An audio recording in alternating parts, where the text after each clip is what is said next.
Buenas noches para todos nuevamente. A continuación, para el inicio a la exposición, quiero presentarles al docente que impartirá la sesión de hoy. Su nombre es Jonathan Martínez Líbano. Es psicólogo, docente de pre y posgrado, director del Magíster en Educación Emocional y Convivencia Escolar de la UNAP, Magíster en Gestión Educativa y en RRH y Habilidades Directivas, doctor en Psicología Clínica y de la Salud, posgrado en Trastornos de la Personalidad, Perspectivas Actuales, de la PUC, certificado en Enseñanza Superior y en Estrategias de Enseñanza Digital, además de ser director de variados diplomados de terapia cognitivo-conductual aquí en ADIPAP. Vamos a darle paso al profesor Jonathan para que inicie con la clase de hoy. Profe, todo suyo. Bien, muchas gracias. Gracias por la presentación. Eh, bien, vamos a hablar hoy día de terapia de aceptación y compromiso. Vamos a ver varias cositas bien interesantes porque de alguna u otra forma tenemos que entender de que la terapia de aceptación y compromiso probablemente es una, no sé si nueva forma de ver el mundo, pero sí es bastante nueva para los que estábamos más acostumbrados a la terapia cognitiva conductual más clásica. ¿Ya? La terapia de aceptación y compromiso surge por ahí por los años 80, ¿verdad? O sea, ya han pasado harto tiempo, pero creo yo que en la actualidad hemos visto una explosión, ¿verdad?, de evidencia científica que la está respaldando. ¿Ya? De hecho, uno de los últimos metaanálisis que se hacía referencia a la efectividad de los distintos tipos de terapia consigna a la terapia de aceptación y compromiso como una de las mejores. ¿Ya? Y claramente, ojo, aquí tenemos que entender un poquito de que eh, la terapia de aceptación y compromiso no intenta cambiar, ¿ya? Eso no intenta cambiar pensamiento, ¿ya? Sino que intenta un poquito hacer algo sumamente distinto, intenta cambiar la relación que tiene el sujeto con sus pensamientos, ¿ya? En donde efectivamente se trabaja obviamente con ciertas técnicas que son bien interesantes y que permiten, por supuesto, que nuestro paciente, ¿verdad?, pueda tener una recuperación, a mi juicio, más a largo plazo, ¿ya? De hecho, es muy probable que los pacientes que se trabajen con ACT van a presentar menos recaídas, ¿ya? Por lo tanto, tienden a volver menos a la terapia, ¿ya? Eh, pero, ojo, creo que aquí hay una dificultad. A veces es muy difícil incorporar este nuevo lenguaje a la terapia, ¿ya? Dado que generalmente los pacientes vienen a consulta a cambiar algo, ¿verdad? O sea, probablemente cuando alguien los deriva, los de nosotros, a mí me pasa comúnmente que mi señora me dijo que tenía que venir acá. eh, entonces, claro, pero vienen los pacientes muchas veces con la noción de que algo tienen que cambiar, que hay algo malo en ellos y que por lo tanto la respuesta está en el psicólogo, ¿ya? O sea, vale decir que pareciera ser que nosotros le vamos a dar la respuesta a los pacientes, ¿ya? Por lo tanto, hay que entender un poquito de que efectivamente la introducción, ¿verdad?, de algunos conceptos de la terapia de aceptación y compromiso pueden ser bien complejos de entender, ¿ya? Y sobre todo, ojo, si es que hay un paciente, por ejemplo, que no tiene horas de vuelo en terapia, por ejemplo, que a lo mejor nunca ha venido a las sesiones de terapia, puede llegar a ser un poquito complejo, ¿verdad? Entonces, bueno, ahí les dejo mi correo, también se los voy a dejar la PPT, si es que alguien quiere la PPT, y ahí está mi LinkedIn por si es que alguien ahí quiere conversar conmigo más adelante, ¿ya? Alguien me está rayando la pantalla, déjenme sacar eso, ahí ahora sí. Bien, bien, entonces, lo que vamos a ver hoy día brevemente, ojo, no, que es complejo ver todo esto en una hora, pero sí vamos a dejar sentadas probablemente las bases del fundamento teórico, ¿ya? Y aquí aparecen varias cosas bien interesantes como el contextualismo funcional, ya la RFT, ¿verdad? Ya la teoría de los marcos referenciales, ¿verdad? Y el modelo psicopatológico que es muy particular de la ACT, ¿ya? Eh, También vamos a hablar un poquito de los 6 puntos, de los 6 procesos, ¿verdad?, más importantes de la ACT, ¿ya? que nosotros efectivamente tenemos que propiciar con nuestros pacientes, ¿verdad? ¿Bien? Y finalmente vamos a hablar un poquito cómo se evalúa esto y de qué forma se interviene. ¿Bien? Para terminar ya con las aplicaciones, ¿verdad? Y las evidencias, ¿no? Un poquito qué es lo que se viene para qué es lo que en definitiva, cuáles pueden ser los caminos, ¿verdad? Que en estos momentos está tomando. Y que tal como les decía, está en noticia en desarrollo, honestamente, porque de verdad cada vez vemos más artículos que están respaldando esta terapia. ¿Ya? Entonces, lo primero que tenemos que hacer referencia, queridos colegas, es que la arte es un cambio, ¿ya? Es un cambio un poquito de paradigma, es un cambio de ver el sufrimiento humano, ¿verdad? Es un cambio un poquito que se centra, ¿verdad?, en esta, más que en el contenido de la información que está en nuestro cerebro, en la forma de relacionarse que va a tener este paciente, ¿ya? Y de hecho hay acá algunos conceptos que para aquellos que no conocen la ACT, pueden ser un poquito extraños, como la evitación experiencial, ¿verdad? Como la inflexibilidad psicológica, ¿verdad? Como la fusión, la difusión cognitiva, ¿verdad? ¿Ya? Entonces, en donde vemos más o menos de que efectivamente la forma que antes se llevaba a cabo la terapia pareciera ser que no tiene muy buenos rendimientos. ¿Ya? Y de hecho, debo confesar que uno esto lo ve en el terreno cuando hay, por ejemplo, psicopatología que es claramente crónica, por ejemplo, ¿ya? En donde lo que tiene que ver con las orientaciones más tradicionales de la TCC no están funcionando, ¿ya? ¿Por qué? Porque imagínense, no sé, un paciente PLP decide que cambie lo que está pensando, ¿ya? O que no sienta lo que está sintiendo, ¿ya? O sea, es bien difícil, ¿ya? O sea, nosotros sabemos que hay trastornos, hay condiciones, ¿verdad? Que pareciera ser que la terapia cognitiva conductual de segunda generación funciona súper bien, ¿ya? Pero a veces, y esto con mucho respeto, no quiero que nadie se enoje conmigo, pero a veces este tipo de terapia queda corta, ¿ya? Yo lo, yo lo vi con muchos pacientes en la consulta, en donde efectivamente uno le enseñaba varias técnicas, por ejemplo, le enseñaba, no sé, la clásica reestructuración cognitiva, pero llegaba un momento en donde el paciente decía, chuta, eh, entiendo todo lo que me dice, ¿ya? Pero sigo sintiendo angustia, sigo pensando que me va a venir la crisis de pánico. Entonces, claramente ahí buscar una forma distinta de que este sujeto se pueda relacionar con esos pensamientos, con esas rumiaciones, aseguro que es mucho más terapéutico, ¿ya? A veces, y creo que esto es importante, me juicio decirlo, a veces el dejar entrar la ansiedad o dejar entrar los pensamientos es mucho más terapéutico que intentar evitarlos. ¿Ya? Fíjense sus pacientes con crisis de pánico, porque los pacientes con crisis de pánico, ¿verdad? Quedan con miedo al miedo, ¿verdad? Entonces, el sujeto, a pesar de que ya sabe relajación, sabe respiración, inclusive anda con el SOS que le dejó el psiquiatra, ¿ya? Sabe que tiene todos esos, como por así decirlo, bastones, pero sigue pensando que le va a venir la crisis de pánico, ¿ya? O sigue pensando de nuevo que se va a volver loco, ¿ya? O que le va a dar un infarto, ¿ya? Por lo tanto, aquí uno de los primeros cambios, finalmente, que se hace en la terapia de aceptación y compromiso, es que pareciera ser que las estrategias como la aceptación, que la aceptación, ojo, no es lo mismo que conformismo, siempre lo digo esto, sino que la aceptación es estar dispuesto a sentir, ¿ya? Entonces, estar dispuesto a sentir, estar dispuesto a entrar, como le digo a mis pacientes, dejar entrar, pareciera ser que es mucho más terapéutico y eso claramente nosotros lo hemos controlado, lo hemos visto así, ¿ya? Porque en definitiva sacamos la idea de controlar, ¿ya? Para ir como a una idea más de que fluya finalmente la situación, ¿ya? Porque ojo, nadie puede controlarlo todo, ¿ya? También me ha pasado mucho con mis pacientes, por ejemplo, con trauma complejo, ¿verdad? Que me dicen, Jonathan, no quiero pensar, ya no quiero recordar esta situación fome que viví, pero la pregunta es, ¿cómo hago eso?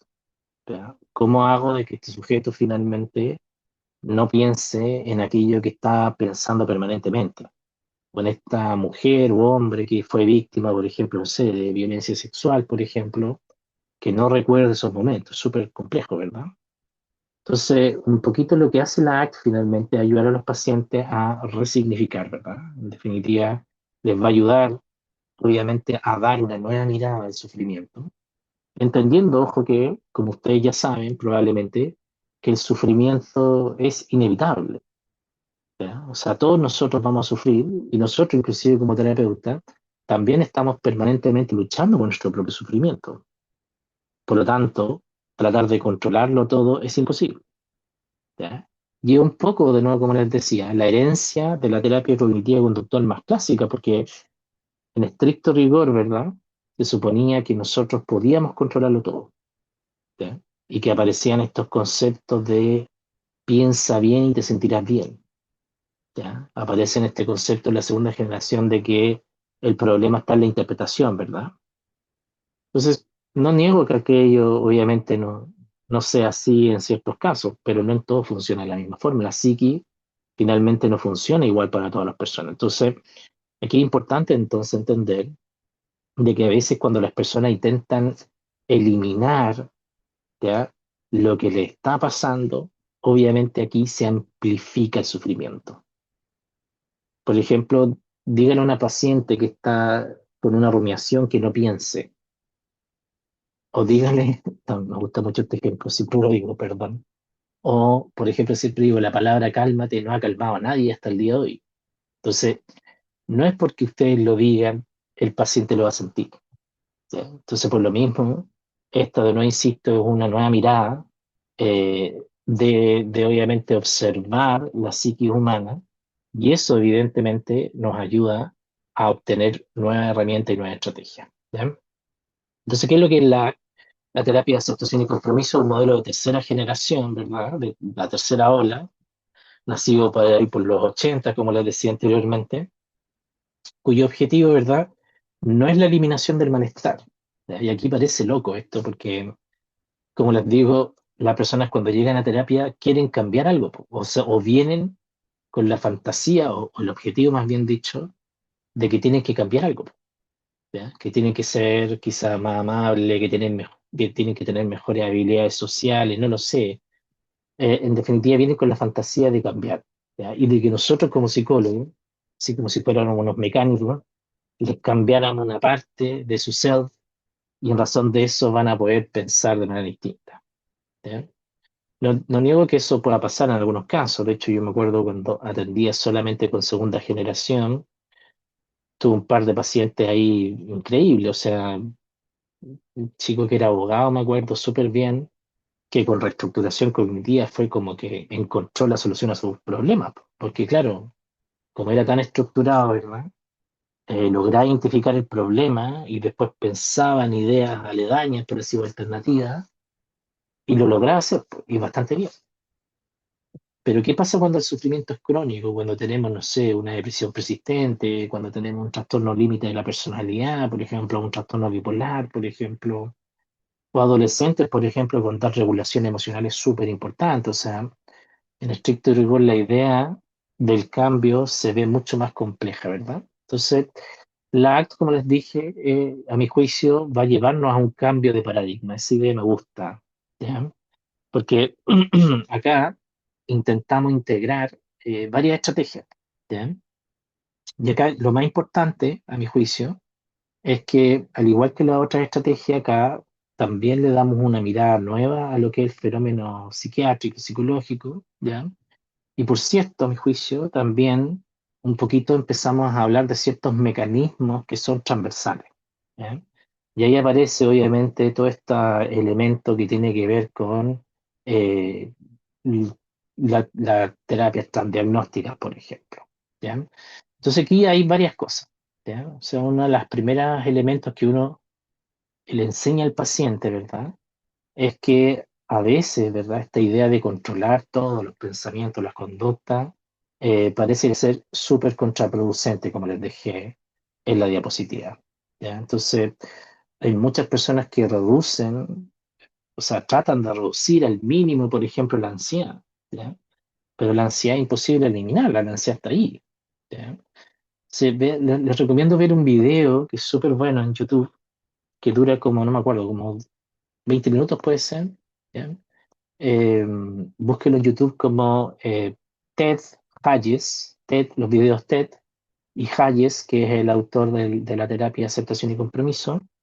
Y ahí él obviamente consigna cómo surge esta terapia. ¿Ya? Hayes, un psicólogo extremadamente respetado, el creador de la, de la teoría de los marcos relacionales, ¿verdad? Eh, pero toda su vida había luchado con la crisis de pánico. ¿Ya?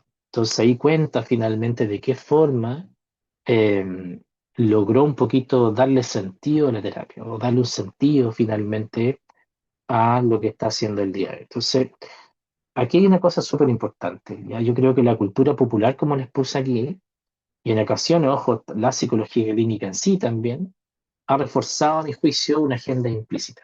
¿Ya? Entre comillas, si hay malestar, hay que reducirlo para poder vivir bien. ¿Ya? Pero ¿qué pasa si no podemos reducirlo? Entonces la persona va a ser infeliz toda la vida. ¿Ya?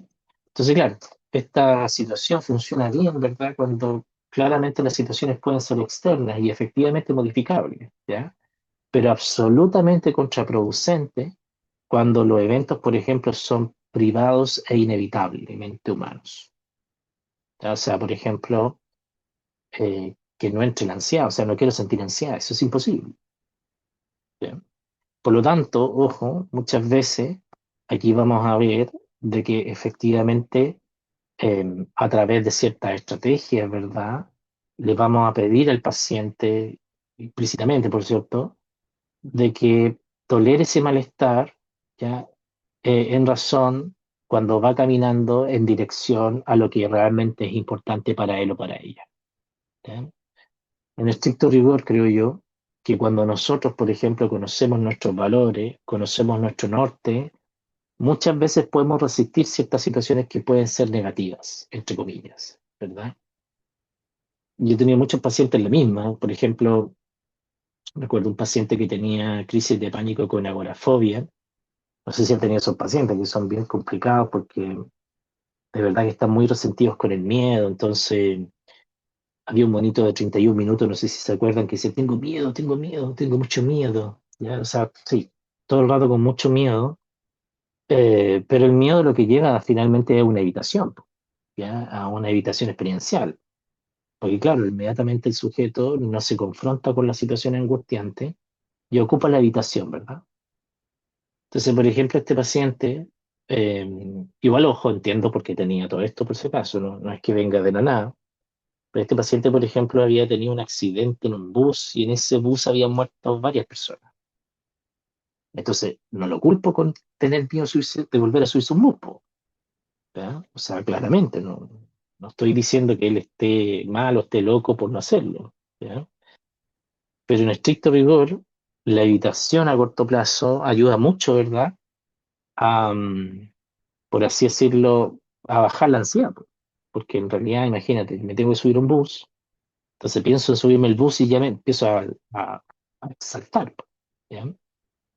Entonces, claramente en ese caso, observamos de que también se había quebrado, por ejemplo, sus valores, y cuando volvimos como a rehacer todo ese trabajo con los valores, él ya comenzó a subirse al bus, pero ojo, igual con ansiedad. No estoy diciendo que la terapia de aceptación y compromiso les corta la ansiedad, no, que en definitiva las personas aprenden a convivir con esas emociones, ¿ya? Aprenden a convivir con estas emociones mientras, ojo, van caminando hacia lo que realmente es importante para ellos. Por ejemplo, en este caso, este chico quería ser un buen profesional, no me acuerdo honestamente porque fue hace rato, pero quería ser un buen profesional, sí, progresar en la vida, ser de excelencia, qué sé yo. Entonces, esto de no poder subirse a un bus efectivamente lo lleva a no ir en la dirección que él quería. De hecho, también quería hacer viajar a otro país después hacer un doctorado, un magíster, un máster. Entonces, claro, si no se podía subir a un bus, ¿cómo iba a llegar a eso? Entonces, acá hay una cosa súper importante. Entonces, no podemos controlarlo todo y como les dije, el sufrimiento es algo absolutamente propio de ser humano, ¿ya? Y están así, y un poco, si ustedes leen toda la última, el último libro, Una mente liberada, se los recomiendo, de Hayes, si alguno de ustedes no conoce nada de terapia, aceptación y compromiso, lean ese libro, yo creo que les va a ayudar mucho a entender por dónde va esta noción nueva. ¿Ya?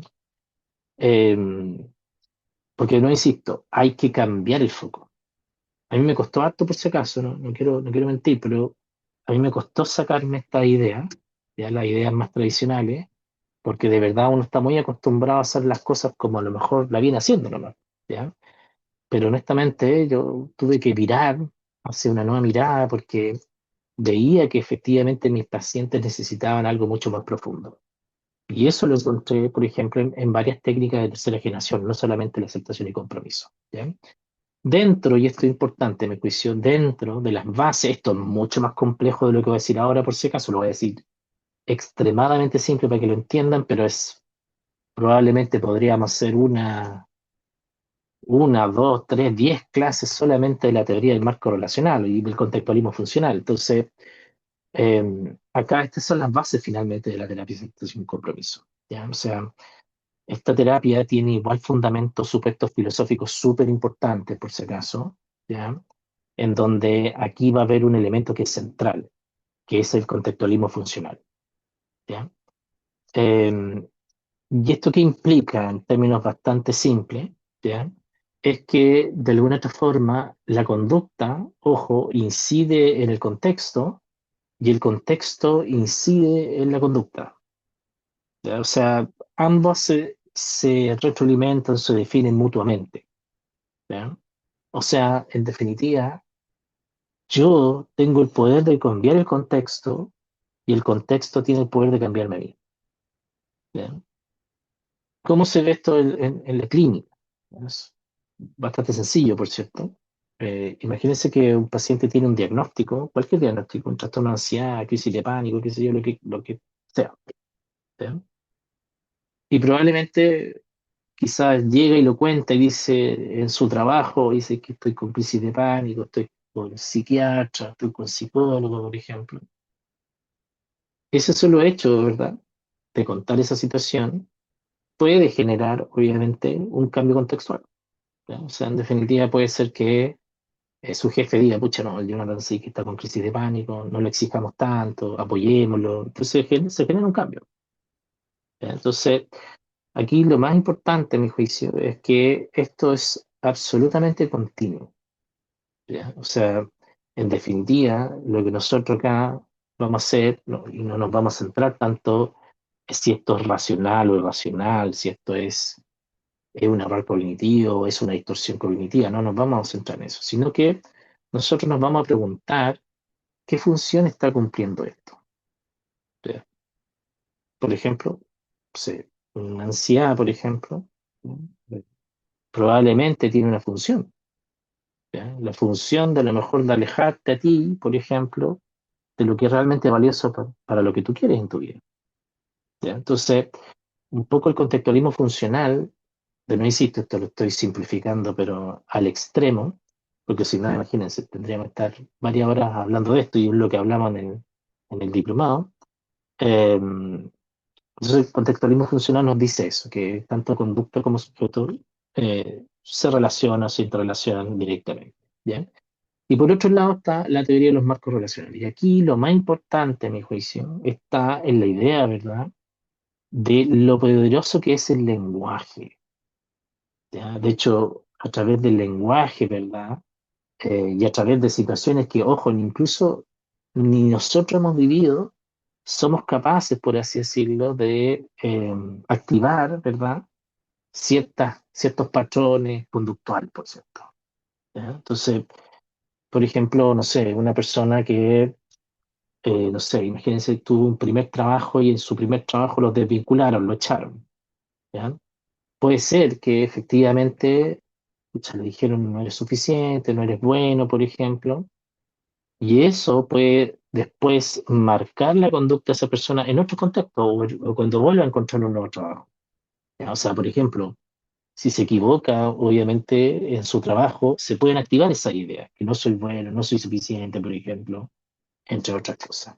Entonces, acá lo más relevante que tenemos que entender es que el lenguaje, entonces, en definitiva, es muy, muy fuerte y que de verdad que puede determinar, obviamente, las miradas que nosotros tenemos cerca del entorno. ¿Ya? Y aquí está este concepto, porque tiene que ver con la trampa de la literalidad, ¿verdad? ¿Ya? Muchas veces, eh, por ejemplo, ojo, una conducta, ¿verdad? Una misma conducta puede aparecer en distintos contextos y eso tiene distintos significados, por ejemplo. ¿Ya? Por ejemplo, no sé, una persona que esté llorando en un funeral probablemente está llorando porque efectivamente falleció una persona que él o ella amaba, por ejemplo. Pero si una persona está llorando viendo una teleserie, una comedia, no sé, o qué sé yo, o un stand-up, claramente la interpretación cambia diametralmente. ¿Ya? Por lo tanto, aquí el lenguaje finalmente va a ser extremadamente relevante, ¿verdad? Para que podamos entender lo que le está pasando a este paciente. ¿Ya?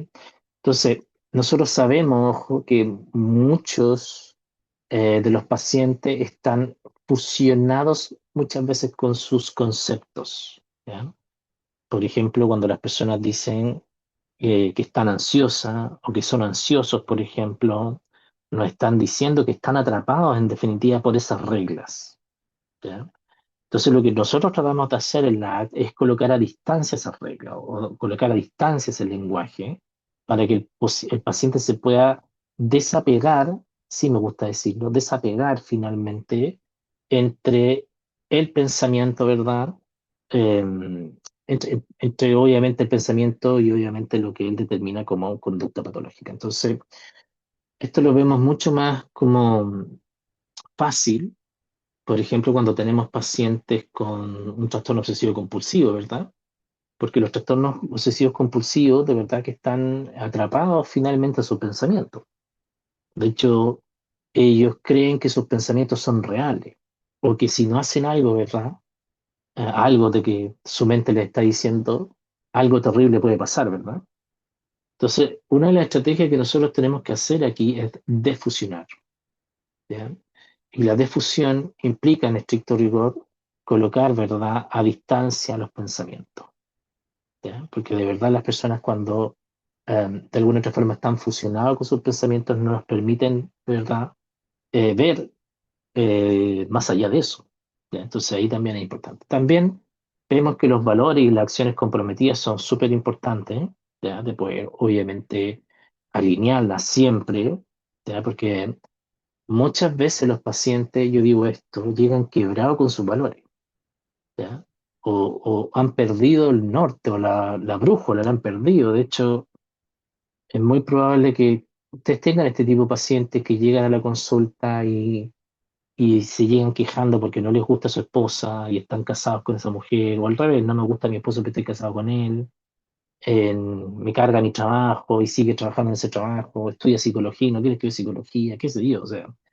Vemos las personas que muchas veces están quebradas con sus valores. Entonces, una de las cosas, ¿verdad?, que podemos ayudar a los pacientes es que efectivamente puedan alinearse con lo que realmente es importante para ellos, ¿ya? Por lo tanto, aquí nosotros no le vamos a decir al paciente, creo que esto es importante, si es que está bien o está mal como está pensando, sino que aquí lo más importante es decirle a la persona si es que esto lo aleja o lo acerca con sus valores, ¿ya? Y ese elemento es crítico, ¿ya? Porque en estricto rigor, esta terapia de aceptación y compromiso, a mi juicio, es es súper elegante, por decirlo así, ¿ya? Porque nosotros no le decimos al paciente que tiene que cambiar, sino que a través de ejercicios, a través de analogías, ¿verdad? El paciente, ¿verdad? A través de actividades, ¿verdad?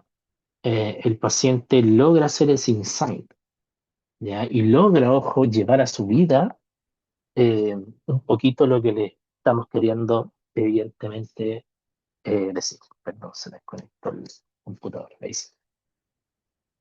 Entonces, importante entonces el modelo de inflexibilidad psicológica. Este es un concepto muy importante. De hecho, todo lo que vamos a hacer en la terapia es fomentar la flexibilidad psicológica, ¿ya? ¿Por qué? Porque en definitiva el constructo de flexibilidad psicológica se ha correlacionado positivamente con, obviamente, una serie de constructos, el bienestar, la salud mental, la felicidad, o sea, las personas que tienen mayor flexibilidad psicológica tienen mejor salud mental, ¿ya? Eso es así, ¿ya? Por lo tanto, nuestro objetivo entonces, más que decirles que cambien a los pacientes, es que puedan vivir con una apertura hacia lo que les pasa, por ejemplo, en vez de estar viviendo rígidamente, ¿ya? Entonces, estos son los 6 procesos de inflexibilidad, por ejemplo, la evitación experiencial, ¿no? Cuando las personas no confrontan las situaciones, cuando las personas están fusionadas cognitivamente, ¿verdad? O sea, la idea, ¿verdad? Está absolutamente pegada al paciente, ¿verdad? Y claramente eso no lo permite mirar más allá. O los pacientes muchas veces están pegados en el pasado o en el futuro, ¿verdad? Es lo que pasa. O sea, no sé, no quiero ocupar lenguaje coloquial, pero de repente aparecen ahí hartos youtubers diciendo que, no sé, las ansiedades del futuro, las depresiones del pasado. Puede ser, ¿verdad? Hay personas que están como centradas en lo que se equivocaron y también están pensando en todos los fracasos que van a tener cuando uno ha fracasado. Entonces, el estar en el presente es fundamental, ¿ya? De hecho, por ejemplo, el 2023 apareció en la revista Nature, por ejemplo, un gran artículo, ¿verdad? En donde decía que las técnicas como el mindfulness o la relajación y la respiración, ¿verdad? Generaban un reseteo neuronal. O sea, en definitiva, esos momentos para ti que estás ahora solamente y únicamente, exclusivamente concentrado en tu respiración y nada más que tu respiración, o sea, termina siendo extremadamente terapéutico. Así que yo lo invito a usted a tener esos momentos para ustedes durante el día. Ya es fundamental. ¿Ya? También el apego al yo conceptualizado, ¿verdad? Que en definitiva implica estar también muy asociado a la fusión cognitiva, ¿verdad? La falta de la clarificación de los valores y la inacción o persistencia rígida, ¿ya? O sea, todo esto serían como más o menos los procesos psicopatológicos, ¿verdad? Que viven nuestros pacientes. Y cuando uno los revisa, efectivamente es así. El primero, ojo, evitación experienciales. Un intento, como les puse acá, como dice Hayes, ¿ya? De alterar la forma, la frecuencia o sensibilidad situacional de experiencias privadas y deseadas, aun cuando hacerlo ocasione daño conductual. ¿Ya? Algunos ejemplos, la consulta, uso de sustancias para anestesiar la ansiedad social, ¿verdad? O el uso del alcohol, por ejemplo, para de repente sacar esa, esa personalidad que no tiene la persona. La procrastinación ante el miedo al fracaso, por ejemplo, ¿ya? Probablemente yo encuentro que todos los psicólogos somos menos procrastinadores, ¿para qué estamos con cosas? La restricción de la vida afectiva para no reexperimentar el duelo, por ejemplo. Entonces, claramente esta evitación experiencial puede ser en todos los planos de la vida, honestamente. ¿Ya? De hecho, muchas veces estamos tratando de evitar, por ejemplo, confrontarnos con ciertas situaciones, porque sabemos que igual son dolorosas, ¿ya? Pero en estricto rigor a veces el tratar de evitarlo nos genera más dolor aún y nos hace que estemos cada vez más pegados en el tema. Por ejemplo, cuando hemos trabajado trauma con ACT, por ejemplo, vemos que el paciente es capaz de ver ese pensamiento. ¿Ya? Lo vemos, que es capaz de detectar cuando viene ese pensamiento y entender y ponerlo a distancia. Ahí está mi pensamiento molestoso, por ejemplo, ahí está esa experiencia triste que tuve, por ejemplo, ¿ya? Pero cuando lo pone a distancia, baja la ansiedad y el sujeto, aunque no queramos decirlo, y lo voy a decir, recupera un poquito más de lo que le está pasando, ¿ya? Y a veces el bajarle la importancia al pensamiento también ayuda a eso. Porque cuando yo digo, mira, ahí está mi pensamiento molestoso, no sé, de que ahí está mi pensamiento del yo no soy capaz, por ejemplo, lo logro ver y luego logro que está bien, está ahí y que finalmente es simplemente un pensamiento y no me determina. O sea, si lo pensé, no quiere decir que sea eso, es que simplemente lo pensé y nada más que eso. Entonces, la habitación experiencial finalmente lo vamos a ver muy, pero muy como de cerca con nuestros pacientes, ¿ya? Y la fusión, pues la fusión cognitiva aquí un poquito como les puse acá, existe un predominio excesivo, ¿verdad?, de funciones verbales sobre otras fuentes de regulación. Por ejemplo, pensar soy un fracaso, ¿verdad? Deja de ser un evento transitorio y pasa a organizar la identidad y las elecciones de las personas. ¿Ya? Entonces, por ejemplo, nosotros podríamos intentar de hacer una defusión y decirle al paciente que cada vez que él piense, cuando piense que es un fracaso, decirle que está teniendo ese pensamiento de que es un fracaso. O también podríamos decirle al paciente que repita durante 1 o 2 minutos, por ejemplo, que es un fracaso, y eso va perdiendo, obviamente, va perdiendo fuerza ese concepto. Hasta que el paciente identifica que esto es una tontera, que es simplemente un pensamiento, que es una producción más de mi cerebro, eh, además de toda la producción que genera mi cerebro, o sea, mi mente, finalmente. Entonces, aquí es importante entender de que la difusión, finalmente, va a ayudar a que el paciente, ¿verdad?, se sienta mucho mejor al bajar un poquito, como lo digo yo, la importancia de ese pensamiento. Porque a veces las personas ansiosas, por ejemplo, no quieren pensar en esas situaciones porque creen que les va a venir la ansiedad. Y no se dan cuenta que esto claramente es un pensamiento que lo podemos dejar a distancia. ¿Ya? El yo conceptualizado, por ejemplo, aquí vamos a hablar un poquito de esta narrativa verbal, ¿verdad?, que la persona sostiene sobre quién es. Por ejemplo, soy ansioso, soy fuerte y no necesito a nadie, por ejemplo, soy la víctima de mi historia, ¿ya? Un apego rígido, por ejemplo, lleva a defender esa narrativa, incluso a costa del bienestar. ¿Ya? Y a filtrar, por ejemplo, la experiencia de modo confirmatorio. ¿Ya? En contraste, el yo como contexto, ¿verdad?, puede o es capaz, ¿verdad?, de que el sujeto pueda mirar en perspectiva, ¿verdad?, todos los contenidos que tiene. ¿Ya? Entonces, aquí, y me gusta esta frase, permite sostener un poquito que la experiencia sin quedar definida por ella. O sea, probablemente, y esto con mucho respeto, todos nosotros hemos pensado cosas no tan inteligentes probablemente alguna vez, pero eso no me determina, pues, ¿verdad? ¿Ya? O sea, todos hemos pensado leceras, como digo, alguna vez, pero eso no me convierte en esa lecera. ¿Ya? Son simplemente pensamientos. Entonces, cuando el paciente entiende eso, vuelve él o ella a retomar el control. ¿Ya? Que sabe que su mente está produciendo esto, ¿sí? Pero en estricto rigor, eso es una parte de toda la realidad que él o ella está experienciando. ¿Ya? Y le falta valor y acciones comprometidas también. Muchas veces las personas estamos sin brújula. Acuérdese usted, pues, o sea, probablemente a veces cuando uno tiene una relación media tóxica, ¿ya? Si bien efectivamente lo pasamos muy mal, pero a veces esas situaciones nos llevan a tomar, obviamente, ciertas decisiones y probablemente llegamos al psicólogo o la psicóloga y efectivamente nos ordenamos. Encontramos lo que queríamos hacer, empezamos a ir al gimnasio, por ejemplo, volvemos a juntarnos con amigos, cosa que nunca tuvimos que haberlas dejado hacer. En definitiva, yo creo que muchas veces nuestros males están muy asociados porque nosotros quebramos nuestro sistema de valores. O sea, las cosas que son realmente importantes para mí las dejo de hacer. Y claro, cuando dejo de hacer lo que me trae placer o lo que me gusta, efectivamente me vuelvo mucho más rígido. Entonces, por ejemplo, en terapia yo siempre trabajo esta estrategia de los valores inmediatamente con las acciones comprometidas.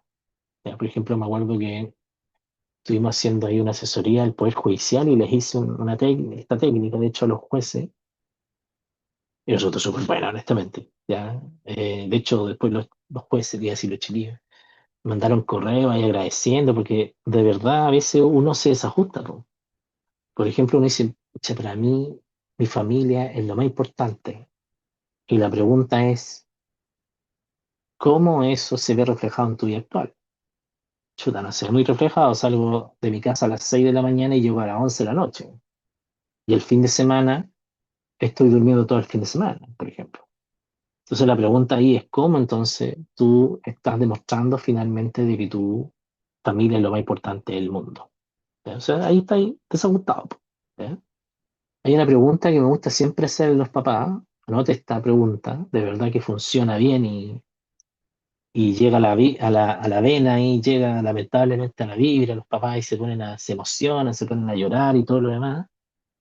Siempre les digo que en una hojita ellos anoten, respondan a la siguiente pregunta. ¿Cómo quiero ser yo recordado como padre? Esa es la única pregunta que yo le hago. ¿Cómo ustedes, y pregúntenselo ustedes, a ustedes mismos, pues, cómo ustedes quieren ser recordados como padres, si es que son padres, o cómo ustedes quieren ser, si no son padres, o cómo ustedes quieren ser recordados como maridos, o como pololo, o como pareja, por ejemplo? Pregúntense eso y anótenlo en una hoja en blanco. Entonces, probable va a decir, no sé, yo por ejemplo, quiero ser recordado por mi hija como un padre cariñoso. Así quiero ser recordado. Y creo que actúo en conformidad a eso. Ya siempre las besuqueo ahí, las abrazo, les digo que te amo, todas las cosas que probablemente no hicieron conmigo. ¿Ya? Entonces, por ejemplo, ahí me siento, tengo el tiempo con ella, por ejemplo, entre otras. Entonces, ahí yo creo que el estar finalmente alineado con nuestros valores, de verdad que permite que las personas obviamente estén mucho más conformes. ¿Ya? Entonces hay que entender, ojo, de que muchas veces bueno, la terapia de aceptación y compromiso ha ido derivando a una terapia centrada en proceso. ¿Ya? Entonces, acá nosotros sabemos que eh, la conceptualización del DSM queda corta a todo lo que nosotros vemos, ¿verdad?, en la consulta. ¿Ya? Por lo tanto, lo que intenta hacer la ACT, ¿verdad?, es colocar un énfasis en otras cosas. ¿Ya? Porque un poquito esta idea de la psicopatología más bien clásica, eh, pareciera ser que no ha resultado, porque en estricto rigor cada vez tenemos más problemas psiquiátricos, más personas, ¿verdad?, consumiendo eh, psico- psicofármacos, entre otras cosas. Entonces, aquí es importante entender que dentro de lo que es obviamente la ACT, nosotros vamos a medir ciertos procesos. Esos procesos obviamente se pueden medir mediante distintas escalas que las vamos a ver un poquito más adelante. ¿Ya? Y los 6 procesos de la ACT ya son súper importantes. ¿Ya? Vamos a tener la aceptación, ¿ya? El mindfulness, ¿verdad? El estar presente, estar acá ahora, la difusión cognitiva, ¿ya? El yo como contexto, ¿verdad? Las acciones comprometidas, ¿verdad? eh, obviamente, el yo como contexto, que van a ayudar, ¿verdad?, al paciente a que pueda ser mucho más flexible psicológicamente. ¿Ya? Hay escalas, ojo, que permiten medir la flexibilidad psicológica y muchas veces eso nos puede dar un norte hacia dónde o de qué forma, más bien dicho, nosotros podemos empezar a intervenir con este paciente. ¿Ya? Hay una cosa que tienen que tener claro, eso sí, que está una terapia muy flexible, tal como se establece y lo hemos dicho anteriormente.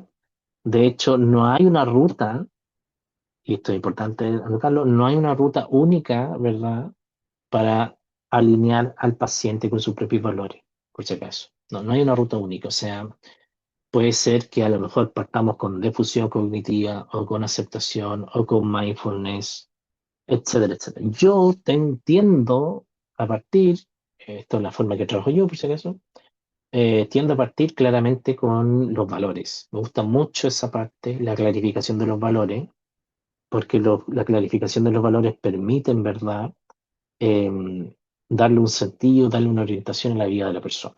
¿Ya? Entonces, inmediatamente cuando establecemos eso en conjunto en la terapia, hacemos o establecemos, ¿verdad?, acciones comprometidas para poder acercarnos mucho más a lo que es importante para nosotros. ¿Ya? Entonces, la aceptación, como les dije, la disposición activa, y eso es importante, ¿verdad? Y consciente a entrar en contacto con experiencias privadas, aversivas, ¿verdad? Sin intentos innecesarios de cambiar su forma o frecuencia. ¿Ya? Eh, Obviamente que aquí tenemos varias técnicas, la invitación a hacerse espacios para la emoción, dejar entrar la emoción, ¿verdad?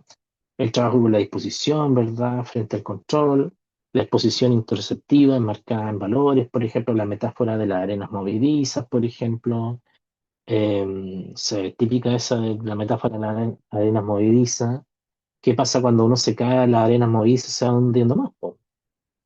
¿Ya? O sea, si ustedes intentan, se caen en una arena movediza, e intentan moverse, se van hundiendo cada vez, cada vez, cada vez más. Entonces, independiente que yo intente controlar la ansiedad, por ejemplo, claramente me meto en un bucle de mayor ansiedad, ¿ya? Entonces, es importante un poquito entender que el intentar controlarlo todo muchas veces no ayuda mucho, ¿ya? La difusión cognitiva, aquí creo que es importante, ¿ya? La idea es como cambiar entonces esa relación que tiene la persona con los pensamientos, que la persona deje de tenerle miedo a sus pensamientos, ¿ya? O sea, que entienda solamente que estos son eventos mentales transitorios y nada más que eso, ¿ya?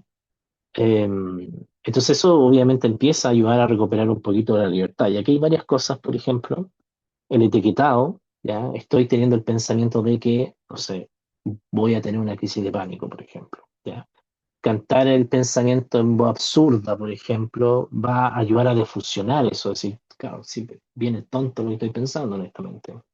La repetición del concepto soy un fracaso, soy un fracasado, soy un fracasado, soy un fracasado, también va a ayudar, ¿verdad?, a difusionar, ¿ya? Y gracias mente, sin obedecer automáticamente, también es una técnica bien interesante que nos pone de manifiesto que nuestra mente es súper, súper inquieta y que claramente a veces va mucho más allá de lo que nosotros podemos controlar, claramente, ¿ya? El contacto con el momento presente, el mindfulness, ¿verdad? Aquí se trabaja con mindfulness, con atención flexible, ¿verdad? A mi juicio yo creo que uno de los, no sé si descubrimiento, porque en realidad el mindfulness se pone hace tiempo, pero yo creo que es uno de de las formas más interesantes, ¿verdad?, de traer al sujeto al aquí y a la ahora, ¿ya? Sin intentar cambiar nada. O sea, es algo extremadamente sencillo, pero demasiado poderoso, ¿ya? Si alguno de ustedes no ha entrado todavía en mindfulness, les recomiendo tres libros que yo creo que son buenos, ¿ya? Hay uno que es muy cortito, que uno lo lee en un día con suerte, que se llama Mindfulness para principiantes. Súper sencillo, súper rápido, de verdad que usted lo lee en 2 días máximo. No, no creo que se muere menos, más, ¿ya? Es cortísimo, los capítulos son una hoja. Tiene como no sé cuántos capítulos, tiene muchos capítulos, pero cada capítulo es una hoja, ¿ya? No me acuerdo si es de John Kabat-Zinn, parece, ¿sí? O Silent Seven. No, John Kabat-Zinn.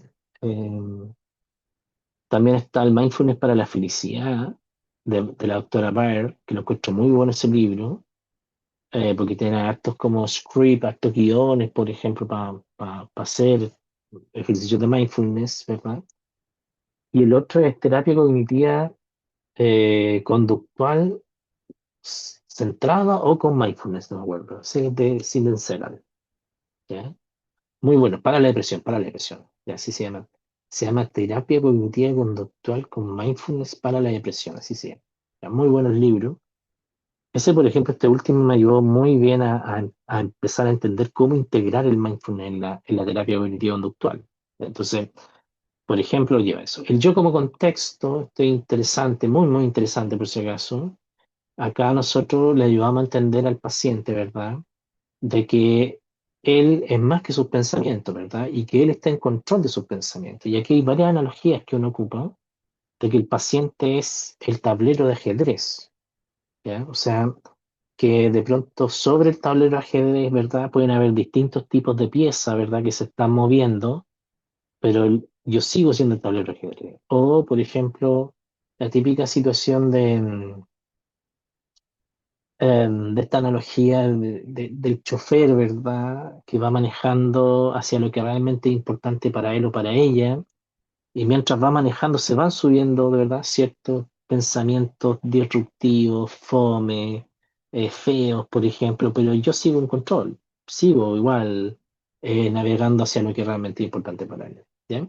Y los valores, pues aquí es importante referir de que los valores no son objetivos, por si acaso. A veces las personas tienden a confundir valor con objetivo. Los objetivos tienen un final, ¿ya? Ojo con eso. Y los valores no, los valores son direcciones, ¿ya? Entonces, son direcciones que le dan un sentido a la vida. Entonces, aquí es importante de alguna otra forma, hay varias técnicas aquí que se trabajan, hay trabajo como con tres o cuatro, las mismas generalmente porque me han funcionado súper bien. No sé, la típica que uno puede encontrar en la rueda de los valores, por ejemplo. También hay unos cuestionarios que ayudan a alinear los valores entre si es que esto es importante, por ejemplo, o no. ¿Ya? Entonces, hay varias formas, el epitafio, por ejemplo, clásico, ya el discurso del cumpleaños, o eh, cu- qué te gustaría en tu funeral, qué te gustaría que resaltaran de ti, de tu personalidad, por ejemplo, qué sé yo, que era alegre, que era simpático, qué sé yo. Y la pregunta es, oye, ¿estás alineado con eso en la actualidad? Parece que no.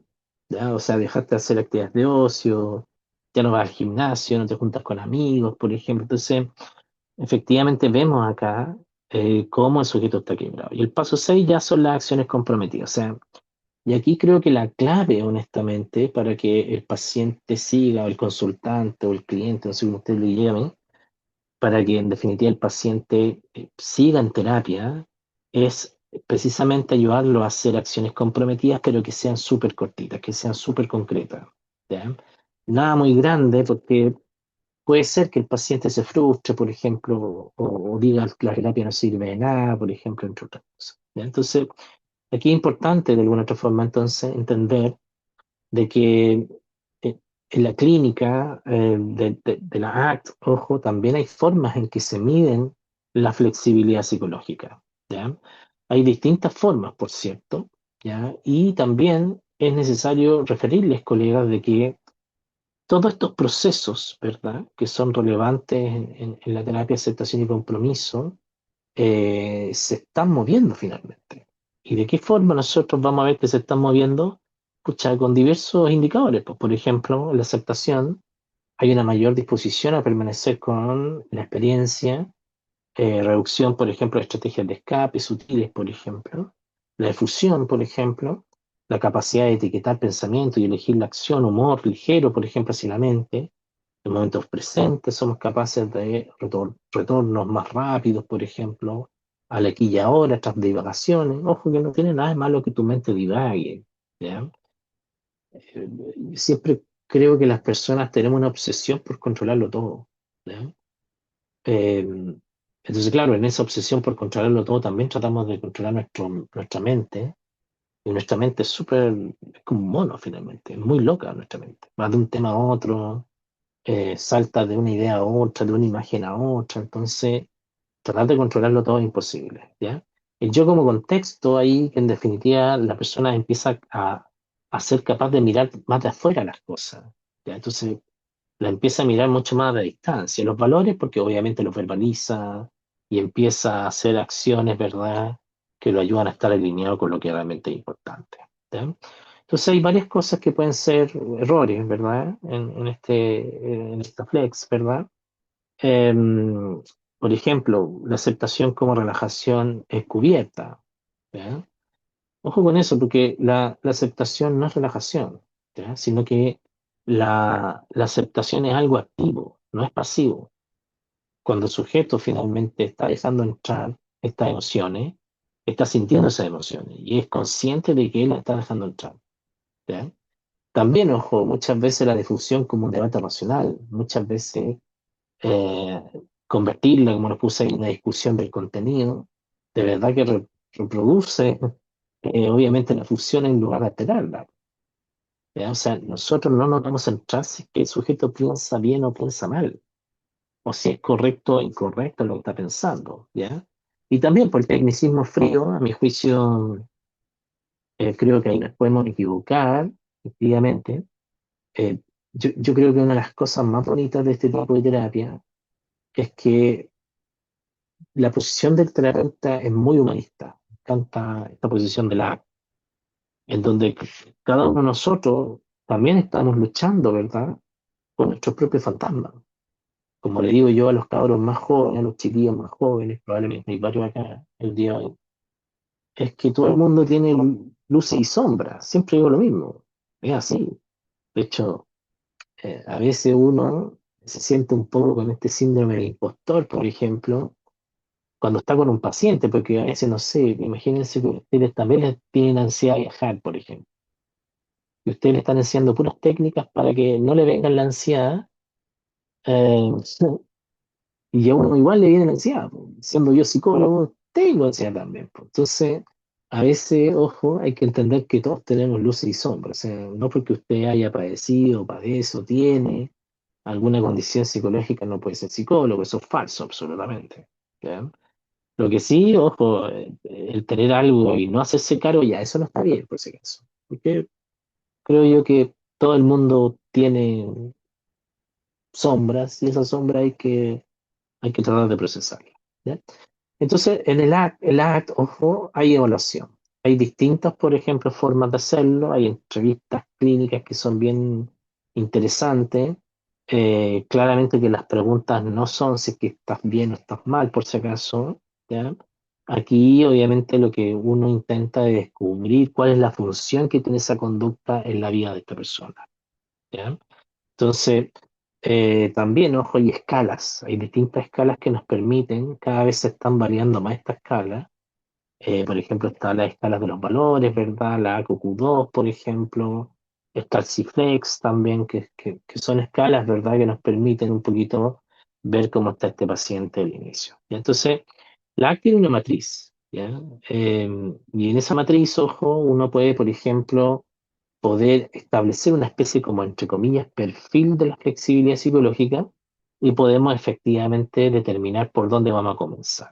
¿Ya? Por lo tanto, creo yo que es importante hacer una evaluación siempre, ¿ya? Eh, y ojo, y no dejar de mirar, ojo, algunos procesos que pueden ser como complejos, como por ejemplo el riesgo suicida, la heteroagresividad, el consumo problemático, la violencia interpersonal, ¿verdad? Porque en definitiva son situaciones que aparecen y aparecen más reiteradamente de lo que quisiéramos. Entonces, cada uno de estos procesos, ojo, tiene una forma de intervención, ¿ya? Y déjeme decirle que nosotros en- hicimos, ojo, una intervención con un grupo de personas de manera online y fíjense que los resultados son súper increíbles, o sea, funciona, ¿ya? O sea, hicimos un grupo y en ese grupo le aplicamos ACT, y funciona, ¿ya? Y funciona bastante bien. ¿Ya? De hecho, todos los indicadores mejoraron, todos. O sea, flexibilidad psicológica, bajo la ansiedad, bajo la depresión, bajo el estrés, bajo el agotamiento emocional, por ejemplo. ¿Qué más medimos? Y aumentó el bienestar, por ejemplo. O sea, todos los indicadores mejoraron. ¿Ya? Eso sí, y esto también es importante decirlo, no en todos los sujetos, pero en la suma y resta, efectivamente, diríamos, casi el 90% de las personas que tomaron esto, los indicadores mejoraron ostensiblemente. ¿Ya? Entonces, ojo, hay varias cosas acá bien interesantes, porque de alguna otra forma nosotros podemos partir, obviamente, trabajando de una forma muy como estándar, por así decirlo, una fase inicial. Podemos trabajar con, por ejemplo, como puse acá, la esperanza creativa, ¿verdad? Eh, Porque en definitiva lo que queremos hacer, ¿verdad? Es que ojalá el paciente, ¿verdad? Pueda revisar profundamente y honestamente, a mi juicio, ¿ya? El historial que ha tenido de intentos de tratar de controlar o eliminar las situaciones. Y eso no es difícil de hacer, porque en estricto rigor el paciente que tiene crisis de pánico, por ejemplo, tú le puedes preguntar y claramente te va a responder cuando ha tenido estas como crisis o cuando ha tenido estas situaciones como caóticas en su vida. Y probablemente él se da cuenta, ¿verdad?, de los costos que ha tenido esto, ¿ya? Y que claramente muchas veces esto se ha perpetuado, ¿ya? Y no ha mejorado en nada. Y sigue volviendo la ansiedad, sigue volviendo, por ejemplo, la depresión, porque en estricto rigor no la pudo controlar y es difícil controlarla. Entonces, hay diversas formas que podemos trabajar. Podemos trabajar con ciertos protocolos, por ejemplo, aceptación y difusión. Yo, honestamente, como les decía anteriormente, parto mucho con los valores, y probablemente uno de los últimos como cosas que trabajo fuertemente en la aceptación, la difusión, porque honestamente lo que he visto es que me ha permitido que los pacientes recaigan menos. ¿Ya? Y eso es de verdad un súper gran logro. ¿ya? También hay protocolos de valores, eso obviamente lo vamos a ver en el diplomado, es mucho más profundo que esto que le estoy diciendo, pero en definitiva donde nosotros establecemos estos valores, obviamente ayudamos, acompañamos, porque muchas veces las personas no saben lo que son los valores. Entonces, confunden objetivo con valor. Y claro, y eso obviamente los lleva a una confusión. Entonces, por lo mismo nosotros tenemos que ayudar. Y las metáforas. Aquí en ACT se trabaja mucho con metáforas. ¿Ya? Entonces, por ejemplo, estas son muy clásicas. Usted si pone ACT, las encuentra en todos lados. Pero hay otras más, por cierto, ¿ya? Que claramente en el diplomado las enseñamos y le enseñamos a aplicarlas, porque de verdad que generan estos cambios elegantes que le decía. Por ejemplo, está la del autobús y los pasajeros, la persona del conductor, los pensamientos destructivos, las emociones difíciles son los pasajeros ruidosos, por ejemplo, y el destino los marca los valores, por ejemplo. Las arenas movedizas, luchar, por ejemplo, lucha por salir, se hunde, ¿ya? Abrirse y distribuir el peso permite movimiento. El tablero de ajedrez ya lo vimos. El tira y afloja, porque es clásico, también analogía, ¿ya? Metáfora. Soltar la cuerda en lugar de ganarle la pelea a un monstruo gigante. Ahí, si te colocan en YouTube, aparece esa analogía hecha por Calles, ¿ya? Entonces también hay ejercicios experienciales de alta utilidad, por ejemplo, repetición de palabras como concretas para bajarle, ¿verdad?, la importancia al concepto, ¿verdad? Llevar, por ejemplo, el pensamiento escrito en una tarjeta durante el día, la meditación de yo como observador. Hay un ejercicio que siempre hago a mis pacientes cuando empiezo a introducir esto, que le denominé ese ejercicio simplemente sintiendo. Le digo a mi paciente que 65 minutos, ¿verdad?, a concentrarse únicamente en la respiración y vamos a empezar a ver cómo empiezan a aparecer estos pensamientos como controladores, esto es ridículo, qué imbécil es esto, este psicólogo está loco, entre otras cosas, ¿ya? O practicar mindfulness formal, se los recomiendo también unas 2 o 3 veces en el día y de verdad que uno anda derechito, ¿ya? Una estructura de una sesión típica de la es el anclaje, ¿verdad? Primero, el seguimiento, trabajamos, hacemos analogía, hacemos ejercicios, ¿verdad? Y hacemos de que el paciente obviamente reflexione en razón de esta analogía o esta metáfora que le hemos mostrado, este ejercicio, qué tiene que ver con su vida, por ejemplo, cómo puede llevarlo hacia su vida, y el sujeto empieza a hacer insight porque en estricto rigor no, de nuevo, no tenemos un guión determinado, ¿ya? Entonces, obviamente que también la ACT se ha visto como una terapia de corta duración, a pesar de que obviamente aborda cosas complejas, ¿ya?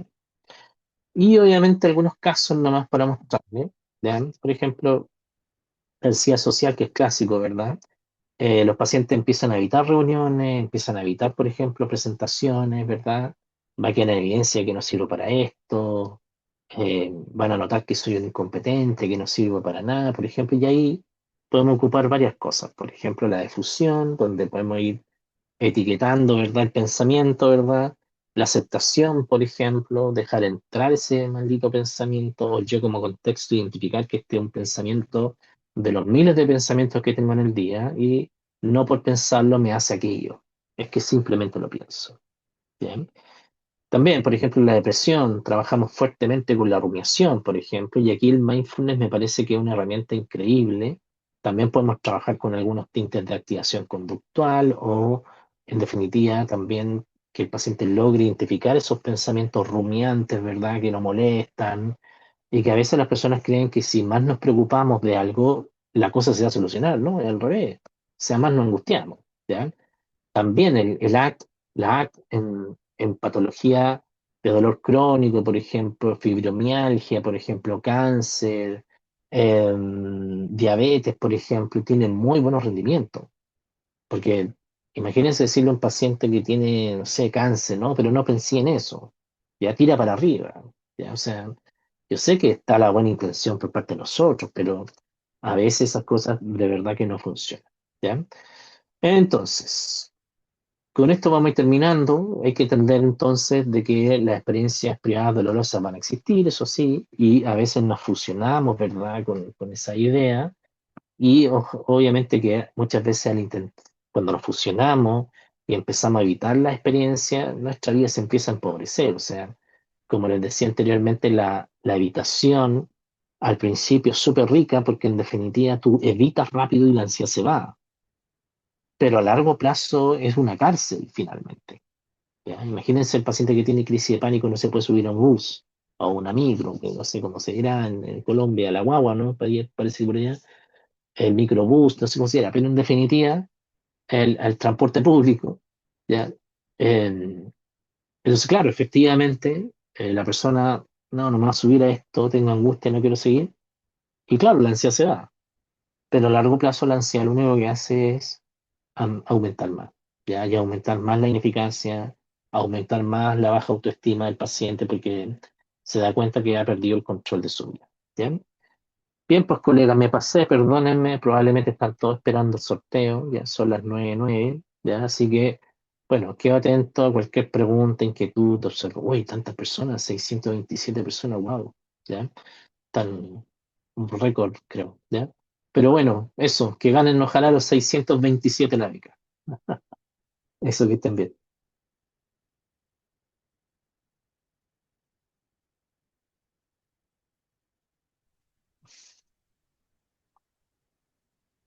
Bueno, profe, chicos, vamos a empezar lo que es la ronda de preguntas.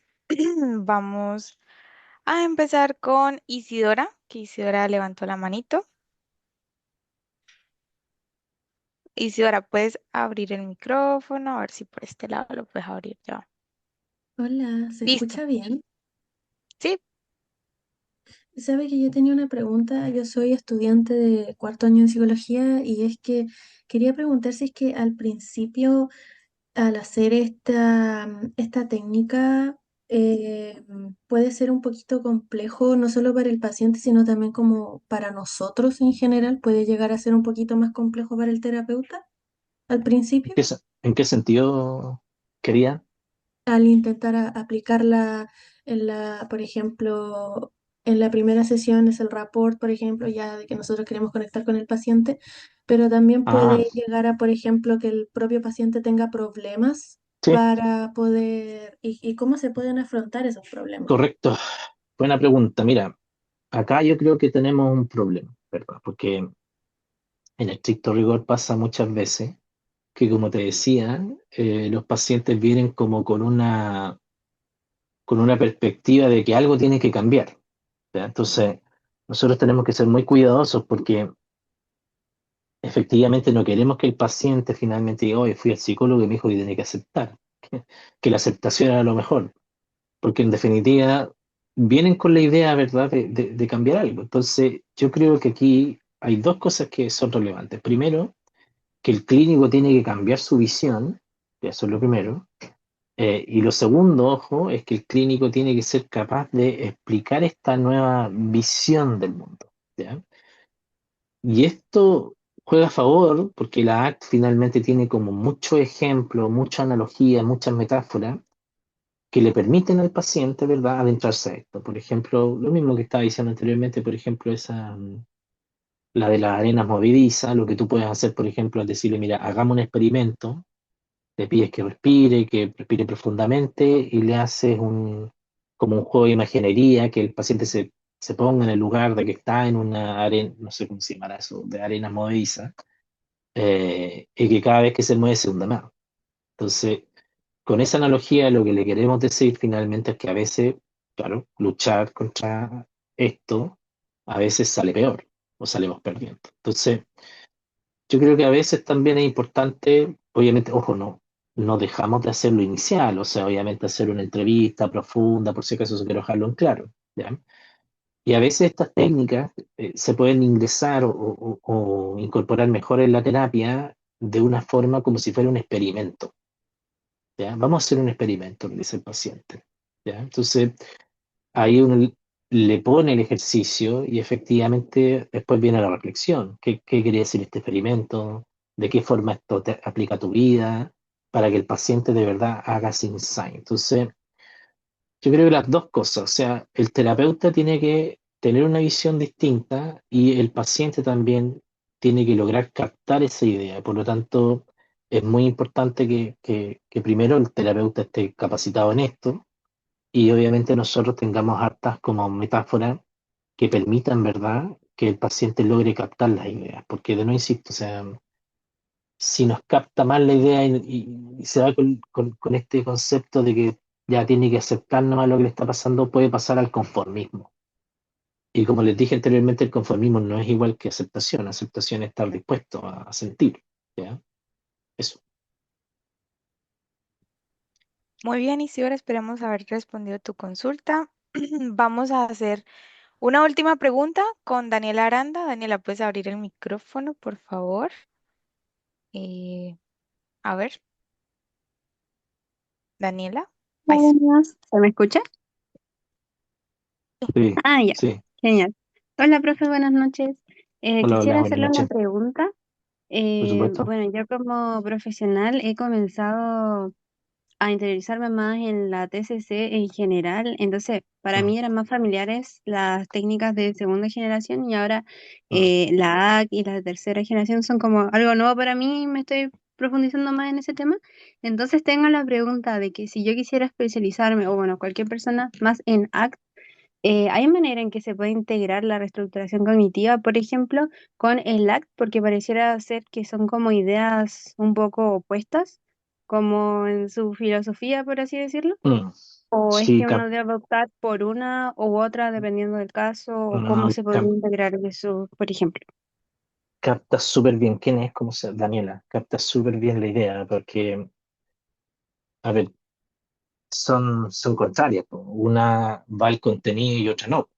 ¿Ya? O sea, una va a la forma y otra va al contenido, entonces son cosas distintas. Ahora bien, y esto voy a ser súper transparente con usted, yo igual he tratado de integrar cosas porque a mí me pasa muchas veces que me llegan pacientes y personas, ojo, que no están familiarizados con la terapia, para nada, si no saben ni siquiera distinguir entre emoción y pensamiento, con eso se los digo todo. Entonces, a veces partir por algunas cosas más sencillas de segunda generación me ha dado resultados.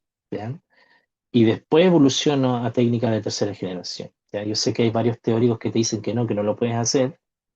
Y yo siempre digo, no hay que dejar de mirar al paciente, porque a veces el paciente requiere de algunas cosas más simples para llegar a más complejas. Entonces, yo siento que a veces que el paciente tenga mayor cantidad de horas de vuelo, como les digo en terapia, nos va a permitir después de introducirnos a técnicas más profundas. O sea, yo creo que hay varias cosas bien interesantes en la tercera generación, Daniela, así que te invito a que te puedas interiorizar porque te vas a sentir maravillada, porque siempre digo esto, yo era un psicólogo Pokémon evolucionado, ya partí siendo conductista, después segunda generación, pero yo con los pacientes de segunda generación, cuando atendía solamente con segunda generación, de verdad sentía un malestar, porque decía, "Pucha, falta algo en realidad, porque ¿cómo, cómo le ayuda a la persona a sacar esa idea de la cabeza, po? Que no la tiene, o ese trauma de la cabeza, si no puede sacarla? Entonces, ahí encontré la DBT, ¿ya? Encontré la ACT, encontré la terapia central, los esquemas, que también es una de mis terapias más favoritas del universo, el mindfulness. Entonces, hay una amplia gama de nuevas técnicas que te van a ayudar a que el paciente pueda sobrepasar su problema. Yo creo que de verdad con segunda generación yo creo que de no vas a quedar corta, entonces igual es bueno que sigas aprendiendo al respecto, ¿ya? Acá en Adipa hay varios diplomados, nosotros tenemos, bueno, no me acuerdo honestamente, pero tenemos este de ACT y uno de técnicas avanzadas en psicoterapia, ¿ya? Y el de técnicas avanzadas en psicoterapia son puras técnicas de tercera generación, son distintas escuelas que enseñamos eh, distintas técnicas. Entonces ahí te puede servir, por ejemplo, para integrar algo más complejo a tu terapia. ¿Ya? Pero eso, oye, muchas gracias a todos, buenas noches. Agradecido siempre de la oportunidad que Adipa me da para poder hablar de terapia cognitiva conductual, que como siempre digo yo, algo que me salvó la vida cuando partí siendo psicólogo, de verdad que no sabía qué hacer, para qué les voy a mentir. Y la terapia cognitivo-conductual me dio un salvavidas. ¿Ya? Entonces, pero también, chiquillo, hay que evolucionar porque nuestros pacientes lo necesitan. ¿Ya? Yo sé que a lo mejor algunos de nosotros más viejitos como yo es más fácil que hacer una segunda generación y para qué tanto no, pero tenemos que evolucionar porque de verdad que las técnicas han variado mucho y yo creo que también nos ayudan mucho a que el paciente recaiga menos, ¿ya? Por lo tanto, me parece una buena idea poder seguir avanzando en esto. Así que eso, colegas, les deseo lo mejor y que gane el más mejor, creo yo que están todos esperando el sorteo, así que nos vemos en clase, el que gane. ¿Ya? Vale, gracias, profe, también por compartir sus conocimientos con nosotros y estar un ratito más con nosotros acá en AIPA también. ¿Vale? De nada, que esté muy bien. Buenas noches. Chao, chao. Chao, profe. Chicos, ustedes no se vayan, vamos a pasar a la dinámica del sorteo. Recuerden que estamos sorteando una beca para el diplomado que va a dictar el profesor Jonathan, ¿sí? Entonces vamos a bajar estas manitos que veo acá y vamos a compartir pantalla. Ay, equivoqué. Bueno, vamos a compartir pantalla, vamos a pausar la grabación.